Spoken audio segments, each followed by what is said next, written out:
আসসালামু আলাইকুম। আমরা এই পর্বে আলোচনা করব অধ্যায় ৭ এর আরেকটি গুরুত্বপূর্ণ টাইপ নিয়ে, যেটা হচ্ছে বাংলাদেশের ব্যাংক ব্যবস্থা টাইপ 5। তো এখানে আমরা দেখতে পাচ্ছি প্রথমেই যে গুরুত্বপূর্ণ একটি এমসিকিউ দেওয়া রয়েছে, বাংলাদেশের বিশেষায়িত ব্যাংক কোনটি? দেখেন, বিশেষায়িত ব্যাংক যখনই নাম আসবে তখন আপনারা এটা মুখস্থ করার থেকে যে টেকনিকটা অবলম্বন করবেন। বিশেষায়িত মানে কি? বিশেষ কোনো একটা কাজ করে দেখবেন ব্যাংকের মধ্যে বিশেষ একটা নাম উল্লেখ করা আছে। দেখেন, সোনালী সাধারণ একটা নাম, কমন একটা নাম, রূপালী, জনতা, এগুলো কমন নাম। কিন্তু এই যে কৃষি, এখানে দেখছেন একটা ক্ষেত্র নির্দেশ করে দেওয়া আছে, মানে কৃষি ব্যাংক হচ্ছে বিশেষায়িত ব্যাংক। এছাড়াও আমি বলতে পারি সমবায় ব্যাংক, এছাড়াও আমি বলতে পারি হচ্ছে প্রবাসী কল্যাণ ব্যাংক। এগুলো হচ্ছে কি?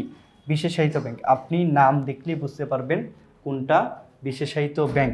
বাংলাদেশের বাণিজ্যিক ব্যাংক কোনটি? সোনালী ব্যাংক, জনতা ব্যাংক, রূপালী ব্যাংক এবং হচ্ছে সবগুলো।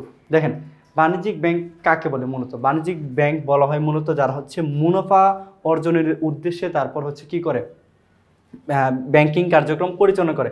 এটা সোনালী, রূপালী এবং হচ্ছে জনতা, সবগুলো ব্যাংকই কী করে? মুনাফা অর্জনের উদ্দেশ্যে পরিচালিত হয়, যার কারণে এখানে সঠিক উত্তর হবে সবগুলো। ঠিক আছে, বাণিজ্যিক ব্যাংকের মূল উদ্দেশ্য হচ্ছে কি? মুনাফা অর্জন করা। এবং বাণিজ্যিক ব্যাংকে মূলত আরও বেশ কয়েকটা ভাগ করা হয়, একটা হচ্ছে সরকারি, একটা হচ্ছে বেসরকারি। সরকারির মধ্যে মূলত 4টা ব্যাংক আছে, যার মধ্যে এখানে 3টা একত্রে দেওয়া আছে, সোনালী, রূপালী, জনতা, আরেকটা হচ্ছে অগ্রণী ব্যাংক। নিচে যে প্রশ্নটি, এটি পড়লে আমরা আরও ক্লিয়ার হয়ে যাব। বাংলাদেশের সরকারি বাণিজ্যিক ব্যাংক কোনটি? উপরে এই 3টে এমসিকিউ খুবই গুরুত্বপূর্ণ। সরকারি বাণিজ্যিক ব্যাংক হচ্ছে 4টি, উপরে 3টা দেওয়া আছে, সোনালী, রূপালী, জনতা এবং আরেকটা সরকারি ব্যাংক হচ্ছে অগ্রণী। বাকি যেগুলো আছে এই 4টা বাদে সব হচ্ছে বেসরকারি।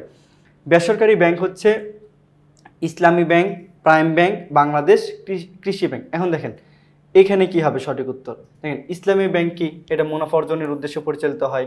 তারপর হচ্ছে কি? প্রাইম ব্যাংক কি করা হয়? এটাও কি করা হয় আপনার বেসরকারি ব্যাংক। শুধুমাত্র বাংলাদেশ কৃষি ব্যাংক হচ্ছে কি? বিশেষায়িত ব্যাংক। একটু আগে আমরা বললাম, যার কারণে সঠিক উত্তর হবে কি?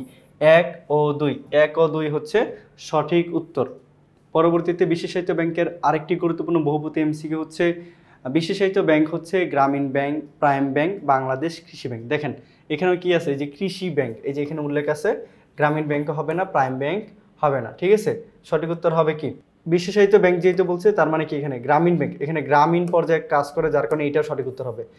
সঠিক উত্তর হবে 1 ও 3। তাহলে প্রাইম ব্যাংকটা শুধুমাত্র হবে না, প্রাইম ব্যাংকটা হবে হচ্ছে কি আমার বাণিজ্যিক ব্যাংক, বাণিজ্যিক প্লাস হচ্ছে আপনার বেসরকারি ব্যাংক। আর কৃষি ব্যাংক এবং হচ্ছে গ্রামীণ ব্যাংক হচ্ছে কি? বিশেষায়িত ব্যাংক, যেহেতু এখানে নামের মাধ্যমে আমরা বুঝতে পারতেছি। বর্তমান সময়ে অধিকাংশ ব্যবসায়িক লেনদেন সম্পন্ন হয়, যেটা আমরা আগেই পড়ছি এই অধ্যায়ের, চেকের মাধ্যমে, ব্যাংক ড্রাফটের মাধ্যমে, বিনিময় বিলের মাধ্যমে। এই 3টা ভাবেই কি হয়? ব্যবসায়িক লেনদেন সম্পন্ন হয়, যার কারণে আমরা বলতে পারি এই 3টাই হচ্ছে সঠিক। অর্থাৎ সঠিক উত্তরটি হচ্ছে গ নাম্বার, 1, 2 ও 3। এই ছিল আমার টাইপ 5 থেকে ব্যাংকের যে শাখাটা ছিল।